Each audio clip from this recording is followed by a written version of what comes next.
Hi, welcome to Tech Tricks tutorial. Today I'm going to show you paano kumita ng pera sa Canva.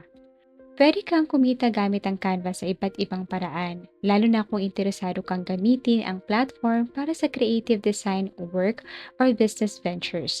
Narito ang ilang paraan kung paano ka pwedeng kumita gamit ang Canva. Una, freelance design services. Maaari kang magalok ng mga custom-made designs tulad ng social media post, logos, presentations at marketing materials sa mga kliyente.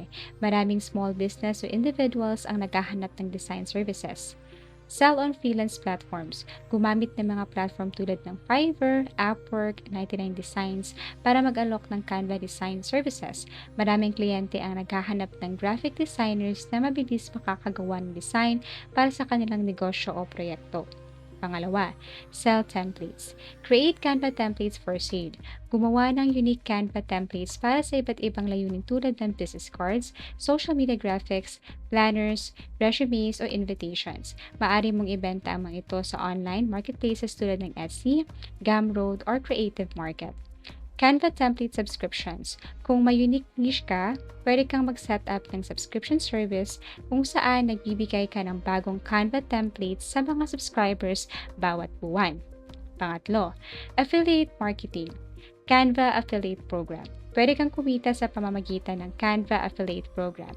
I-share mo ang iyong referral link sa mga social media platforms, blogs o websites. Kapag may nag-sign up at nag-subscribe sa Canva Pro gamit ang iyong link, kikita ka ng komisyon.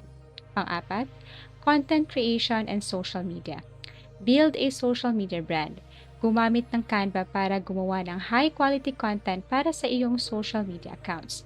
Kapag lumaki na ang iyong audience, maaari kang kumita sa pamamagitan ng sponsorships or partnerships. YouTube tutorials. Magturo ng Canva design techniques sa YouTube o ibang platforms para kumita mula sa YouTube ads, sponsored content o affiliate links. Ang ginagawa ko ngayon ay gumagawa ko ng tutorial paano gumawa ng YouTube thumbnail. Number 5, workshops and courses. Offer Canva design classes. Kung mahilig ka or magaling ka sa Canva, pwede kang mag-offer ng workshops o online courses para sa mga beginners o businesses na gustong matuto. Gumamit ng platforms tulad ng Skillshare or kahit private Zoom sessions or Google Meet. Webinars and ebooks. Pwede kang magbenta ng ebooks o mag-host ng webinars tungkol sa Canva design tips, branding strategies, or productivity hacks. Print-on-demand business. Sell physical products, gumawa ng mga design sa Canva at i-apply ito sa products tulad ng t-shirts, mugs, at stickers. Gumamit ng print-on-demand services tulad ng Printful, Redbubble. Pwede mo rin gamitin ng Shopify para magbenta ng mga products na may unique designs. Canva for printables. Create and sell printables. Gamitin ang Canva para gumawa ng mga digital products tulad ng planners, worksheets, to-do list o mga decoration na pwedeng i-print tulad nito. Pwede itong maging t-shirt.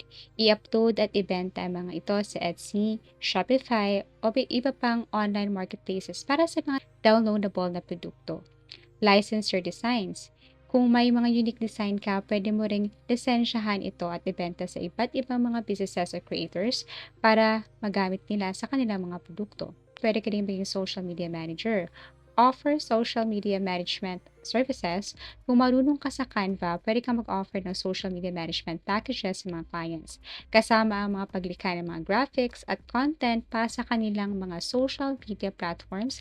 Kasama na rito ang paggawa ng mga visual elements tulad ng infographics, promotional images, at banners. Collaborate with influencers and brands. So you can partner with influencers. Mag-collaborate sa mga social media influencers or businesses para gumawa ng custom branding materials gamit ng Canva. Tulad ng logos, banners, at promotional graphics, pwede ka rin makakuha ng kita sa pamamagitan ng long-term collaboration kung nasisihan sila sa iyong gawa. Panghuli, email marketing templates. Create email templates. Maraming businesses ang nangangailangan ng magandang email marketing templates.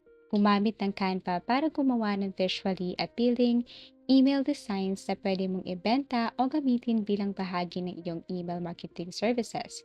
Idagdag mo ng presentation designs, offer branding packages, membership, subscription site, collaborate with other creators, and offer product markups. Tips para maging successful. Enhance your Canva skills. Master Canva by exploring its advanced tools and features. Create a niche. Mag-focus sa isang niche tulad ng branding, event designs, or social media marketing upang magtaglay ng specialization. Promote effectively. Gumamit ng social media, SEO, at networking para mas mapansin ang iyong mga offerings. At ganun lang po kadali kumita sa Canva. Maraming salamat sa inyong panonood.